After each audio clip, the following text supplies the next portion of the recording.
नमस्कार, न्यूज़ के खास कार्यक्रम में आपका स्वागत है। मैं हूं देवेंद्र कुशवाहा। पूर्व सीएम शिवराज सिंह चौहान के लोकसभा चुनाव जीत जाने के बाद उनकी विधानसभा सीट बुधनी में उपचुनाव की घंटी बजने जा रही है। लेकिन सवाल यह है कि केवल बीजेपी के इस गढ़ से आखिर कौन होगा शिवराज का सियासी वारिस? क्या बीजेपी शिवराज की बनाई इस मजबूत पिच पर उनके बेटे कार्तिकेय चौहान को बल्लेबाजी का मौका देगी, या कतार में वो नाम भी हैं जिन्होंने 2005 में अपनी जीती जिताई सीट छोड़कर त्याग दिया, लेकिन सिला आज तक नहीं मिला। राजेंद्र सिंह ने 2005 में शिवराज के कहने पर बुधनी सीट से त्यागपत्र दे दिया था। क्या उनको मिलेगी शिवराज की यह विरासत? और कांग्रेस का कौन होगा योद्धा जो बीजेपी के गढ़ में ठोकेगा ताल? आज इसी मुद्दे पर करेंगे चर्चा। तो आइए शुरू करते हैं बुधनी का वारिस को।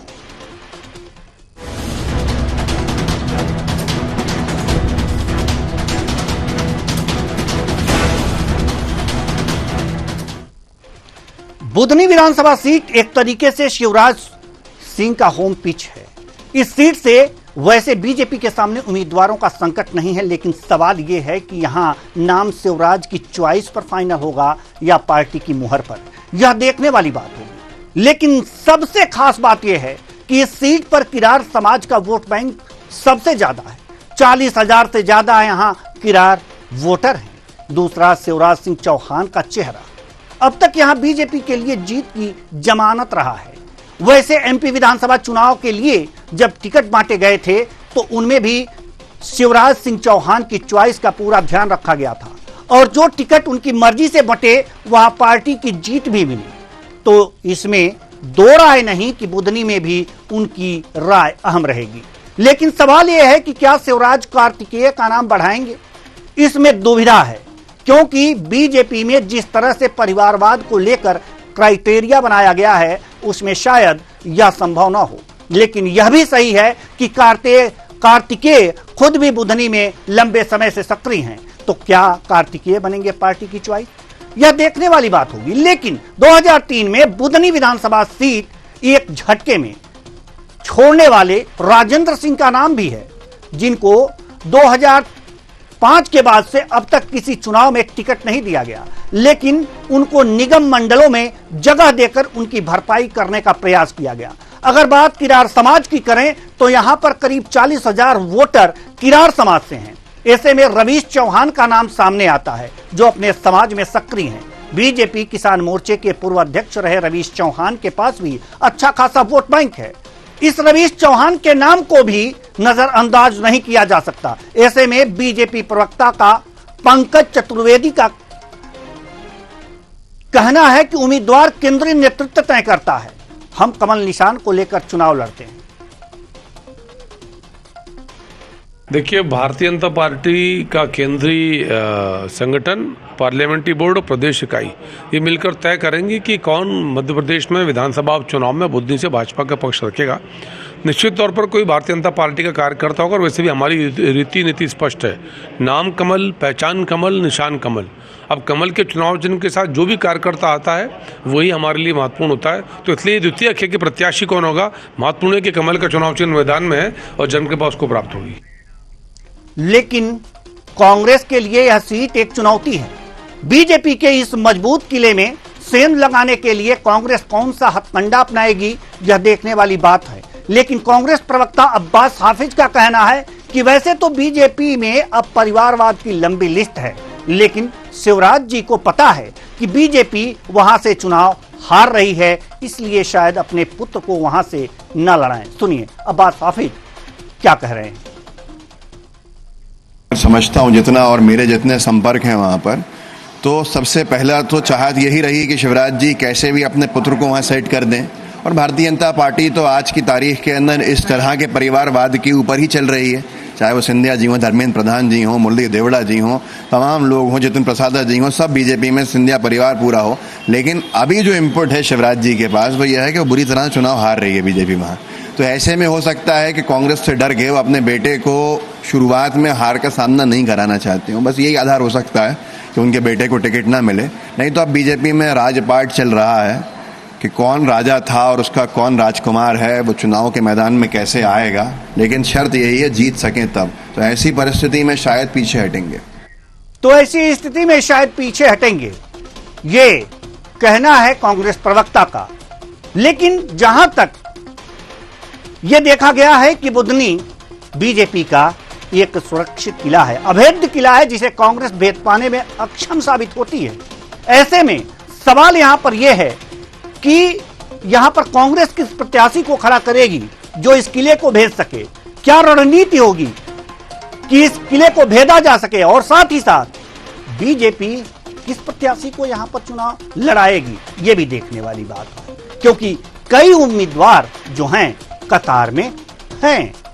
तो आज इसी मुद्दे पर हम चर्चा करेंगे, और चर्चा के लिए हमारे साथ जो मेहमान जुड़े हुए हैं उनसे आपका परिचय करा दें। डॉक्टर गुलरेज शेख, बीजेपी प्रवक्ता जितेंद्र मिश्रा, कांग्रेस प्रवक्ता रमेश शर्मा जी, वरिष्ठ पत्रकार, तीनों मेहमानों का बहुत बहुत स्वागत है हमारे इस कार्यक्रम में।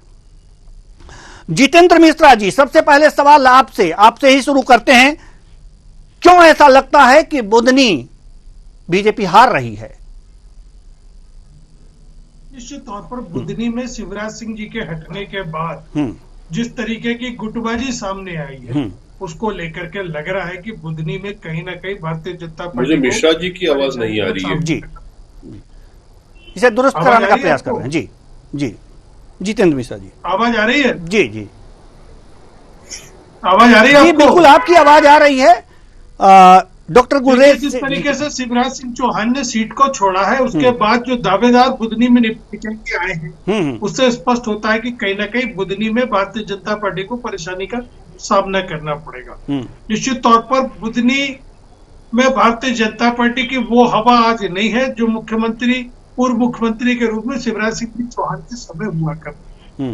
अनेकों दावेदार, चूंकि सत्ता में पार्टी, अनेकों दावेदार यहाँ पर चुनाव लड़ने के इच्छुक, उसका हल भारतीय जनता पार्टी ये निकालने जा रही है कि मुख्यमंत्री के बेटे को यहाँ से, पूर्व मुख्यमंत्री के बेटे शिवराज सिंह चौहान के कार्तिकेय सिंह को यहाँ लड़ाने का प्रयास जारी है। लेकिन इसके बाद आपने देखा कि अब भारतीय जनता पार्टी में कोई शुचिता की राजनीति तो बची नहीं है। सारे भाई भतीजावाद का प्रयोग भारतीय जनता पार्टी ने कर लिया है। इसलिए हम ये उम्मीद कर रहे हैं कि कार्तिकेय सिंह चौहान भारतीय जनता पार्टी से प्रत्याशी होंगे, लेकिन वो भारतीय जनता पार्टी का अंदरूनी मामला है। रहा सवाल भारतीय जनता पार्टी की सरकारें होने के बाद अगर बुधनी अछूता है विकास से, तो इसका दोषारोपण माननीय शिवराज सिंह चौहान के ऊपर जाता है। विकास की किरण वहां तक नहीं पहुंचना सीधे सीधे कहीं ना कहीं ये दर्शाता है कि वो विदिशा और बुधनी के बीच में न्याय नहीं कर पाए हैं। यही सबसे बड़ा मुद्दा होगा। रहा सवाल सरकार में भारतीय जनता पार्टी के होने का, तो अनेकों चुनाव में, चाहे दमोह की बात करें, अटेर की बात करें, कोलारस, मुंगावली, अनेकों चुनाव में हमने भारतीय जनता पार्टी को सत्ता में होने के बाद भी पराजित किया है। जिस तरीके से आपने बुधनी में एक बहुत बड़ा फर्क आदिवासी वर्ग है, इसको नजरअंदाज नहीं किया जा सकता। अभी आपने किरार वोटों की संख्या बताई, इनसे कहीं ज्यादा आदिवासी वोटों की संख्या है, और आदिवासी मध्य प्रदेश में छटा हुआ महसूस कर रहा है, ठगा हुआ महसूस कर रहा है इस सरकार को लेकर के। इसीलिए मुझे लगता है इस बार भारतीय जनता पार्टी के लिए अनुकूल परिस्थितियां नहीं बुधनी में। चलिए, भारतीय जनता पार्टी के लिए अनुकूल परिस्थितियां नहीं हैं, इसका व्याख्या किया जितेंद्र मिश्रा जी ने। डॉक्टर गुलरेज शेख, अब तक मेरी आवाज पहुंच रही है? चलिए, रमेश शर्मा जी, वरिष्ठ पत्रकार हमारे साथ जुड़े हुए हैं। रमेश शर्मा जी, क्या कांग्रेस ये दिवा स्वप्न देख रही है क्या कि बुधनी में बीजेपी हार रही है? इसके कहने के पीछे कारण क्या हो सकता है? अगर हम वोट के अलावा वहां के जो प्रभावशाली व्यक्तियों की चर्चा करें, तो वहां दो लोगों का अच्छा प्रभाव है बुधनी विधानसभा क्षेत्र में कांग्रेस की तरफ से। एक तो जो राजकुमार पटेल का परिवार है, उनका अच्छा प्रभाव है, राजकुमार पदाधिकारी भी हैं, और दूसरा सुरेश पचौरी का एक अच्छा प्रभाव था। खास तौर से नसरुल्लागंज से लेकर के हम बुधनी विधानसभा क्षेत्र को दो पट्टी में बांट सकते हैं। एक नसरुल्लागंज से लेकर के बुधनी की पट्टी, और दूसरी बुधनी से लेकर के वो जो बरेली का मोड़ पड़ता है, वहां तक की जो तिराया तक, वहां तक की पट्टी। तो इन दोनों की जो मानसिकता है वो थोड़ी सी अलग अलग दोनों की आती है। सुरेश पचौरी जी का प्रभाव ये नसरुल्लागंज से लेकर के बुधनी की पट्टी में बहुत ज्यादा था, लेकिन अब वो भाजपा में चले गए। तो कुल मिलाकर के जो थोड़ी बहुत संभावना थी कांग्रेस की दृष्टि से, मुझे लग रहा है कि थोड़ी कमजोरी ही आएगी और भाजपा मजबूत स्थिति में वहां पर है। परिणाम क्या होगा, मतदाता किसको पसंद करेंगे, ये तो आने वाला भविष्य बताएगा। लेकिन प्रारंभिक आकलन में भाजपा की स्थिति बुधनी में मजबूत रहेगी, एक बात। अब दूसरा प्रश्न ये आता है कि वहां टिकट किसको मिलेगा। तो स्वाभाविक रूप से कार्तिकेय वहां पर काफी वर्षों से सक्रिय हैं। शिवराज जी जब मुख्यमंत्री थे तब भी, और अब वो सांसद बन गए तब भी, इस पूरे लोकसभा क्षेत्र में जो विदिशा लोकसभा क्षेत्र है और बुधनी विधानसभा क्षेत्र है, उसमें कार्तिकेय और उनकी माता श्री साधना सिंह वो बहुत सक्रिय हैं। गांव गांव में उनका संपर्क है दोनों का।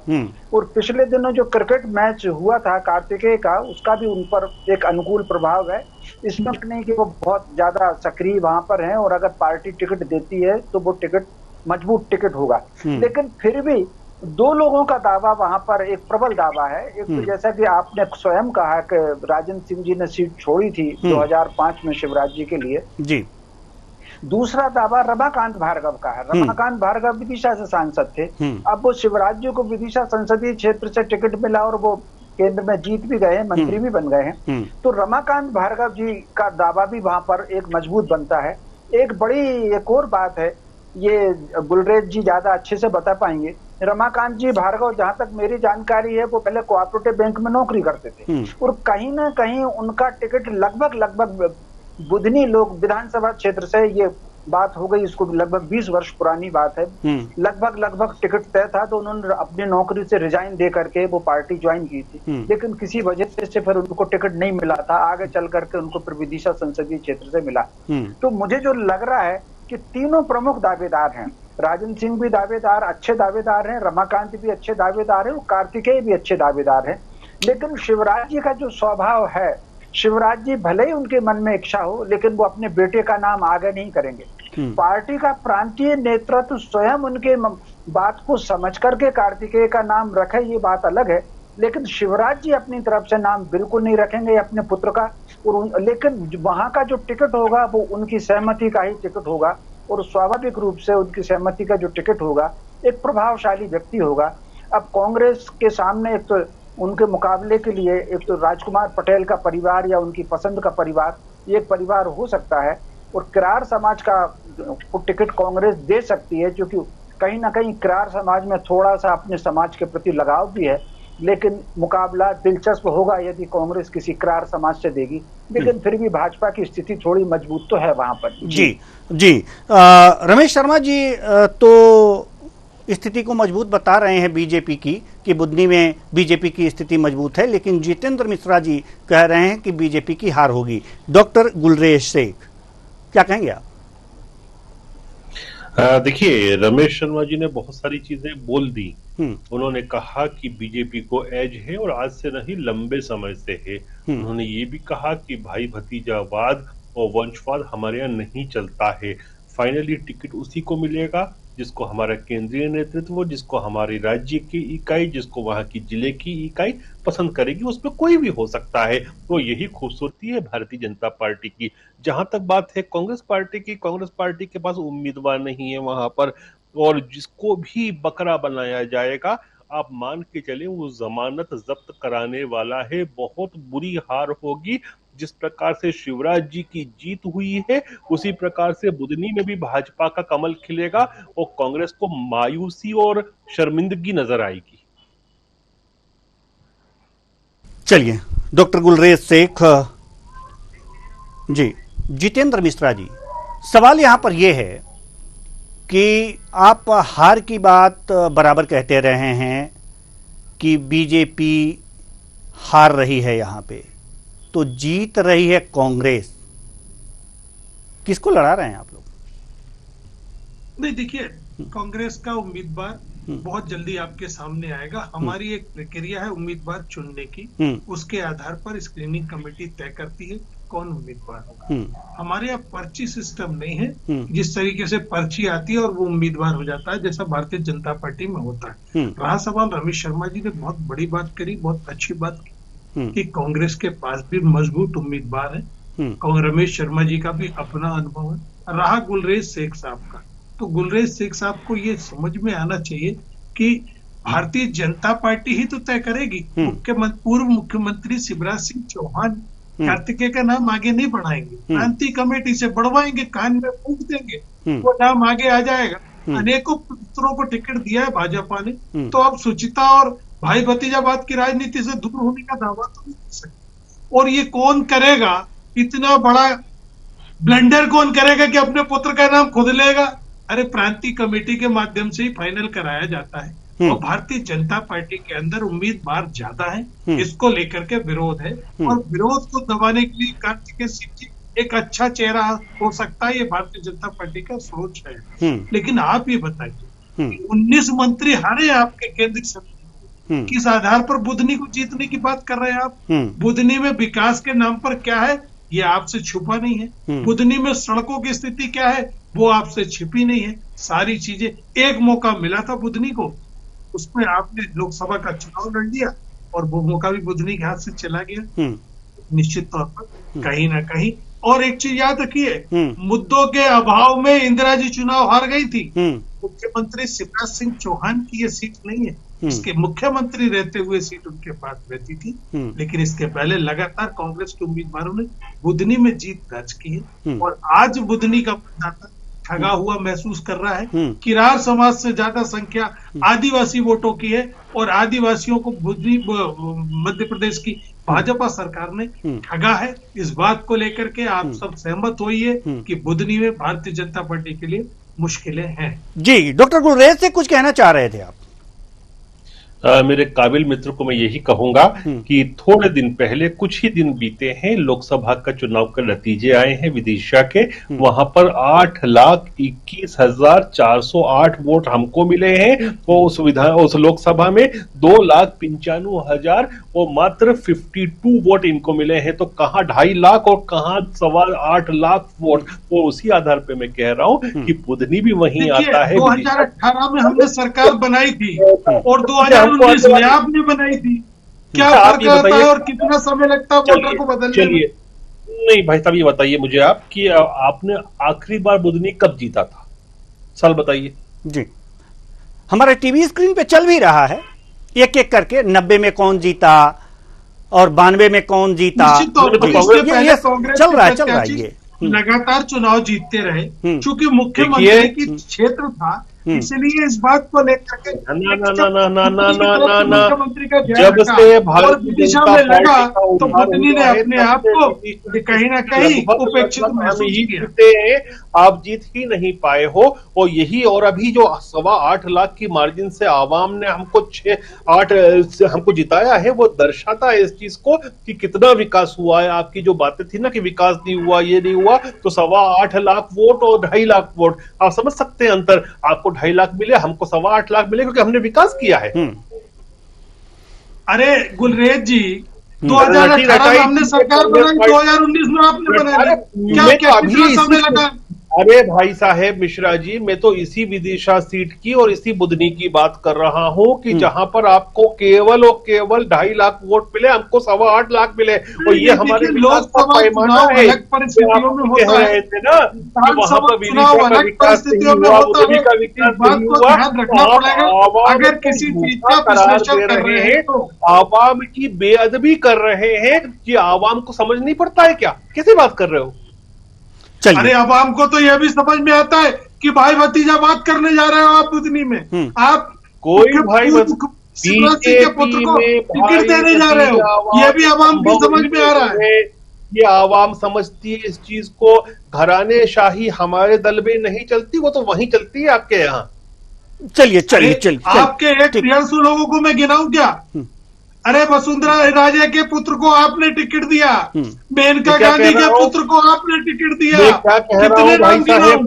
राजनाथ सिंह के पुत्र को आप भाई भतीजेवाद कितने राम जी भाई, ग्रास रूट पे कोई उठता है तो अपनी जगह इस पर ठीक है, लेकिन भाई भतीजेवाद नहीं होता कि यहाँ कोई राहुल गांधी या प्रियंका रॉबर्ट वाड्रा या फिर इंदिरा गांधी या संजय गांधी या राजीव गांधी या मोतीलाल नेहरू का बेटा। आप ये देखिए कि राजनाथ सिंह के पुत्र पंकज सिंह चुनाव लड़ रहे हैं, ये किसकी बात कर रहे हैं आप? ये भाई भतीजावाद भारतीय जनता पार्टी के अंदर पूरी तरह व्याप्त हो गया है, इसलिए ये तो आपका शोभा नहीं देता है। चलिए एक्सपीरियंस के बावजूद भी केवल के आज भी ठीक है हमारे वरिष्ठ पत्रकार महोदय भी हमारे साथ हैं। जी रमेश शर्मा जी, जीतने की बातें जब तक चुनाव हो ना जाए, काउंटिंग हो ना जाए, तब तक तो होती रहेंगी। सभी पार्टियां कहेंगी कि हम जीत रहे हैं। वास्तव में अगर जो बुधनी को देखा जाए, तो अगर जो जनता के लिहाज से देखा जाए, तो इस समय के मुद्दे क्या हैं? देखिए, इस समय मुद्दे अगर आप बुधनी विधानसभा क्षेत्र में देखेंगे तो कहीं ना कहीं दो मुद्दे थोड़ा सा वहां पर प्रभाव डाल रहे हैं। एक तो थोड़ा किसानों की जो फसल है उसके जो पेमेंट हो रहा है कृषि मंडी में, वो थोड़ा सा प्रभाव डाल रहा है, थोड़ा तंग कर रहा है वहां पर जो लोग भी प्रभारी हैं। दूसरा, हालांकि ये जो नसरुल्लागंज से लेकर के सलकनपुर होकर के बाया बुधनी बाईपास होकर के ये 4 लेन रोड बना है बरेली के तिराहे तक, ये रोड बहुत अच्छा है, लेकिन कहीं ना कहीं बीच में जो दूसरे रोड हैं वो थोड़ी सी वहां पर समस्या दे रहा है। मोटे तौर पर वहां पर 2 ही समस्या ये इस बार चुनाव को ध्यान में रख करके आएगी। एक बात जरूर मैं इसमें जोड़ना चाहूंगा कि लोकसभा चुनाव में निश्चित रूप से पूरे विदिशा विधानसभा क्षेत्र और बुधनी विधानसभा क्षेत्र में कांग्रेस और भाजपा के बीच में वोटों का बहुत अंतर रहा, और उसका कारण तो रहा कि चूंकि विदिशा के जो विधायक थे कांग्रेस के वो छोड़ गए, और ये जो पूरी पट्टी थी सुरेश पचौरी के प्रभाव वाली, वो लोग छोड़ कर चले गए, इसके कारण नुकसान हुआ। भले ही एक वोट का इंप्रूवमेंट हो, लेकिन जो विदिशा संसदीय क्षेत्र के अंतर्गत बुधनी सभा क्षेत्र में लोकसभा में जो वोटों का अंतर आया उसमें थोड़ी सी कमी तो आएगी। भले ही चाहे एक वोट कांग्रेस का बढ़े, लेकिन थोड़ी सी कमी तो आएगी। लेकिन बावजूद ओवरऑल रिजल्ट में भाजपा की स्थिति मजबूत है, ये मुझे अभी आरंभिक दिखता है। बाकी कई बार जनता के मन में क्या है ये अपन को पता नहीं लगता।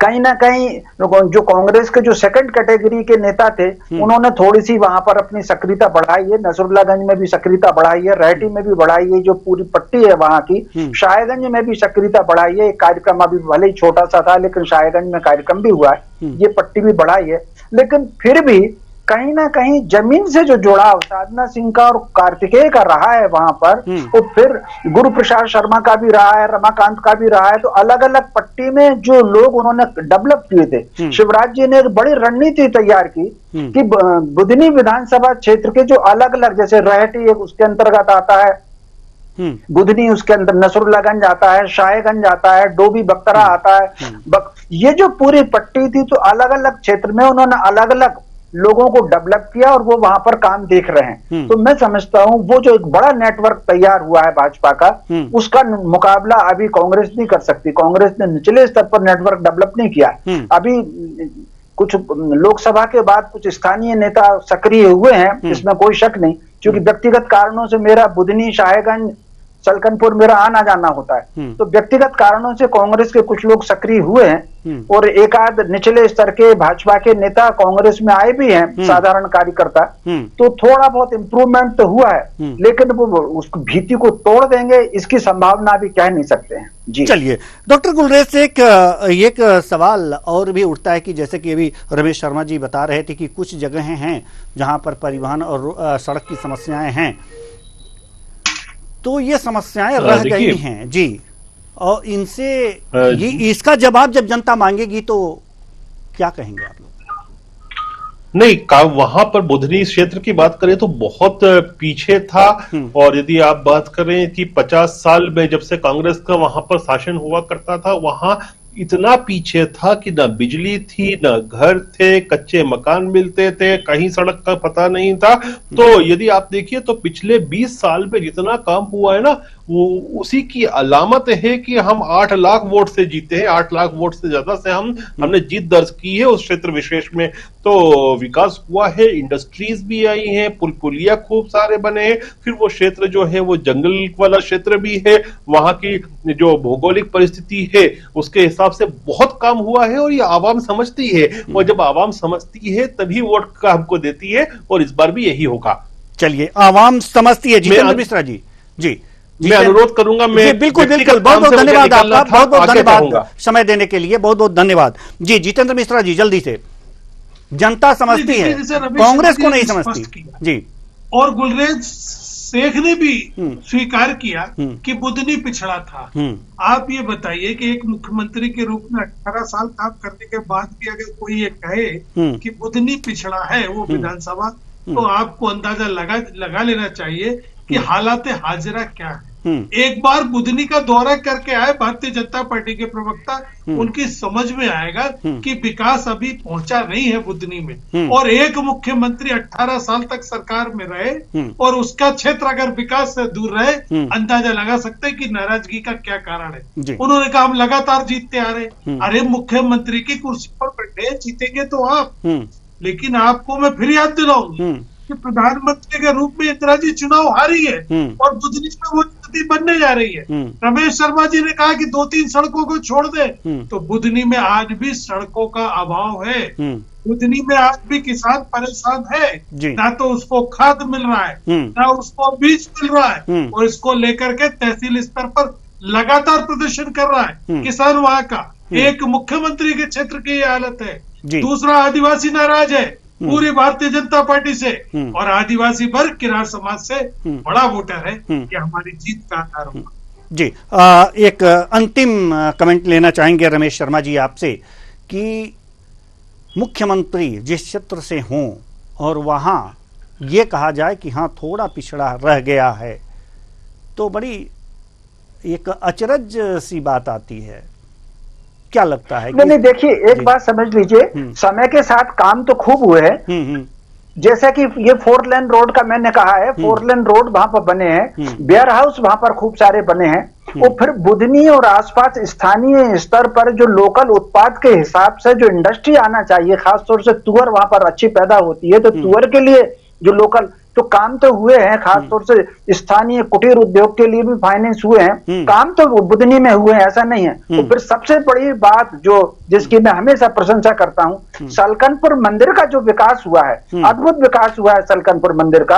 आप अगर देखेंगे 20 साल पहले मंदिर में मैया जो है छोटी सी कोठरी में बैठती थी, आज वो बिल्कुल इतना बढ़िया विकास हुआ है वहां पर, तो कहीं ना कहीं काम तो हुआ है। तो फिर पूरी पट्टी जो बुधनी से लेकर के बरेली तक की, नर्मदा जी के सारे घाट बन गए हैं, और फिर नर्मदा जी के किनारे महिलाएं कपड़े बदल सके, उनके निस्तार की व्यवस्था हो, ये पूरे के पूरी पट्टी में ये सारे के सारे घाट बन गए हैं। तो कहीं ना कहीं विकास तो हुआ है। वो विशेषकर जो नर्मदा जी के परिक्रमावासी होते हैं, उनके लिए जो अन्य क्षेत्र शुरू हुए हैं इस पट्टी में, तो स्वाभाविक रूप से वो भी प्रशंसनीय है। और ये सारे के सारे काम जी, नर्मदा जी के घाट का बनना, महिलाओं के लिए कपड़े बदलना, सलकनपुर मंदिर, नर्मदा वासियों के परिक्रमा वासियों के लिए अन्य क्षेत्र, ये इसी 20 साल में शिवराज के कार्यकाल में डेवलप हुए हैं। जी बिल्कुल, यानी कि विकास तो हुए हैं, लेकिन विकास तो सतत प्रक्रिया है, चलती ही रहेगी। समय नहीं है, नहीं तो इस चर्चा को और आगे बढ़ाते। बहुत बहुत धन्यवाद सभी मेहमानों का, आप आए और अपने अपने विचार साझा किए।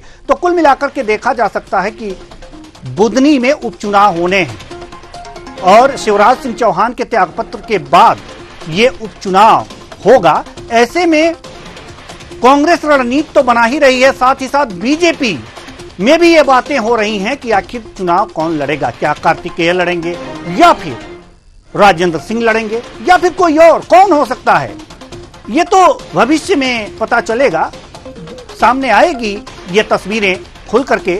लेकिन मुद्दा क्या है, क्या मुद्दा, क्या विकास जिसको लेकर के कांग्रेस रणनीति बनाएगी और सरकार को घेरने का प्रयास करेगी, क्या यह सफल हो पाएगा या फिर कुछ और करेगी कांग्रेस कि बुधनी जैसे अवैध किले को भेदा जा सके? ये तो देखने वाली बात होगी। फिलहाल इस कार्यक्रम में इतना ही, मुझे दीजिए इजाजत, नमस्कार।